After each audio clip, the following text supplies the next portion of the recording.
My name is Charlotte, and I married Mickey when I was 25. We met at a party. Mickey always told me, you can be a stay-at-home wife if you want. My income is enough for us to live comfortably, but I loved my job and kept working at the company I joined right after high school.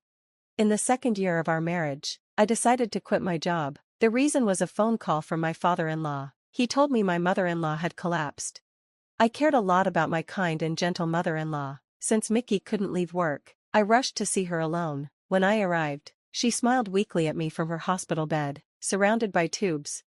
She wasn't in immediate danger, but her condition left her needing care. We had to decide who would take care of her before she was discharged. At first, I thought Angelina, my unmarried sister-in-law who lived with her parents, would handle it. She worked mostly from home, so it seemed logical, but Angelina firmly refused. She even told her mother in the hospital, I'm not just sitting around at home, I can't take care of Mom, you need to manage yourself better. Her words shocked me. How could she say something so cold when her mother was unwell? Later, Angelina called Mickey and insisted on a meeting at the family home. Mickey and I went there to discuss the situation with Angelina and my father-in-law. At the meeting, Angelina repeatedly said, I can't take care of Mom. I don't know how to manage the housework now that she's unwell. Father-in-law, who had always relied on his wife for everything, also didn't seem willing to help. Mickey tried to convince Angelina to take care of their mother, but she refused every time. It became clear they were expecting me to do it. I felt attached to my job. I'd been there since high school, but I couldn't stand watching the family argue and push the responsibility onto someone else. My mother-in-law had been so kind to me, and I wanted to support her. So, I made my decision. I said, I'll quit my job and take care of her. We'll live together from now on. Please treat me well. My father-in-law thanked me warmly, saying, Thank you, Charlotte, but Angelina didn't seem happy at all. Mickey asked me, Are you sure about this? If it's too much, we can hire a professional to take care of Mom. I nodded and said, It's okay. I felt I owed a lot to my mother-in-law. Hiring a professional would cost money, and I worried it might make her uncomfortable. I believed it would be better for her to be cared for by family, even though I was just her daughter-in-law. I knew my father-in-law wasn't someone who handled responsibilities well, and Angelina had a mean-spirited personality. I was anxious about living with them, but I quit my job, moved in, and started our new life together. Living with my in-laws turned out to be even harder than I expected. Mother-in-law's health made her feel frustrated and embarrassed. She often apologized to me, saying, I'm so sorry you have to take care of me, even for something as simple as helping her to the bathroom. Seeing her like that broke my heart. On top of that, Angelina's bullying became a heavy emotional burden. I came from a family without much money and had worked since high school instead of going to college. Angelina often mocked my education. For example, while eating the food I cooked, she'd talk to father-in-law about work and suddenly say, Oh, sorry, Charlotte, this conversation might be too complicated for someone who only finished high school. I shouldn't have brought it up. Or she'd say, You're just a lowly high school graduate daughter-in-law, so at least take care of Mom properly. Mother-in-law would scold her whenever she overheard, saying, Don't say such things to Charlotte. Angelina didn't like being scolded, so she started badmouthing me behind my back when mother-in-law wasn't around. She'd say things like, I have a respectable job, and Charlotte's just a high school graduate. It's only natural for her to do the housework, but at least cook something that tastes good for once. It's always terrible. One day, while I was cooking, she said this again. I even thought about not serving her a meal at all. Despite everything, I held back. When Angelina found a spot I hadn't cleaned perfectly, she'd loudly say things like, Wow, the trashy daughter-in-law can't even tell the difference between dirt and trash. Look at all this garbage piled up. Even then, I didn't respond. I didn't want anyone, especially my mother-in-law, to find out that Angelina and I weren't getting along. It would have been too much for her to handle. When my mother-in-law asked, Angelina isn't being mean to you, is she? I'd smile and say, I'm fine. Mickey often worried about me too, asking, Are you sure you're not pushing yourself too hard? I lied to him as well, replying, I'm fine. Mickey worked hard under a strict boss, and I didn't want to add family issues to his stress. My father-in-law, on the other hand, acted like he didn't notice how much I was being insulted. To him, it probably didn't matter what Angelina said to me as long as someone was taking care of the housework. I reminded myself why I was doing this, for my mother-in-law, who had always been kind to me, And for Mickey, these thoughts kept me going as I cared for her for an entire year.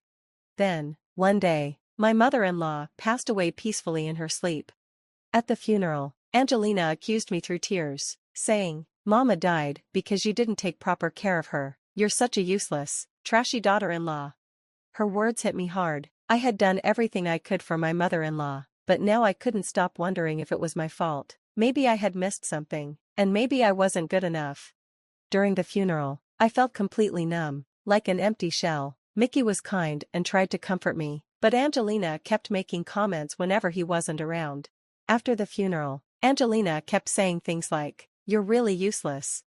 With my mother-in-law gone, there was no reason for me to keep living with my in-laws. One day, as I stood in my suit looking at her empty bed, my father-in-law approached me and pleaded, "Please, Charlotte, my wife has passed away, but can't you continue living with us?"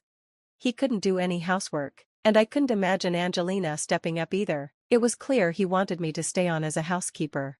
I was shocked, but more than anything, I was appalled that he'd make such a request right after my mother-in-law's funeral. I thought, this man only thinks about himself. I didn't answer right away. I told him, "I need to consult with Mickey, I can't decide on my own." He clung to me, begging, "Please, I'm begging you," but I stood firm, saying I'd talk to Mickey first. The conversation ended without any resolution. A few days later, Mickey said to me, "Charlotte, Mom has passed away. There's no need to live together anymore. Let's move out and live just the two of us. You've been through so much, haven't you?" I felt a huge sense of relief. I wanted to end this cohabitation too. With my mother-in-law gone, there was no reason to stay with Angelina, who insulted me, or with my father-in-law, who treated me like a housekeeper. Grateful for Mickey's understanding, we decided to leave the in-laws' house and start fresh as a couple. Our plan to move out was completely crushed by Angelina. "What? I won't allow you to leave," she shouted furiously when Mickey and I told her and my father-in-law about our decision. "Saying something like this right after Mom's gone is too heartless." Mickey defended me, saying, "It's not heartless. Charlotte took really good care of Mom. She deserves to be free now."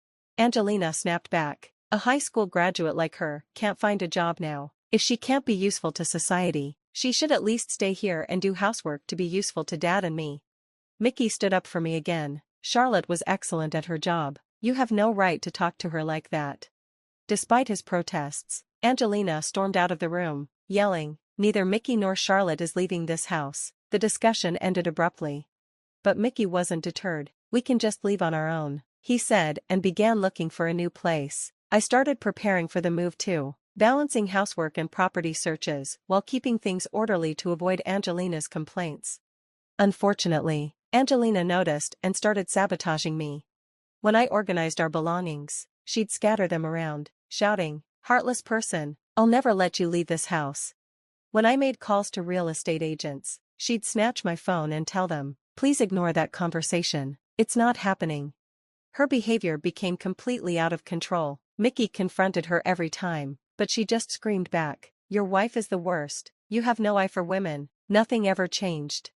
One evening during dinner, when Mickey and I were at our wits' end, Angelina suddenly spoke to me in an unusually cheerful tone. "Charlotte, tomorrow my fiancé is coming over. I know you're a useless piece of trash, but try to use your brainless head and read the room, okay?"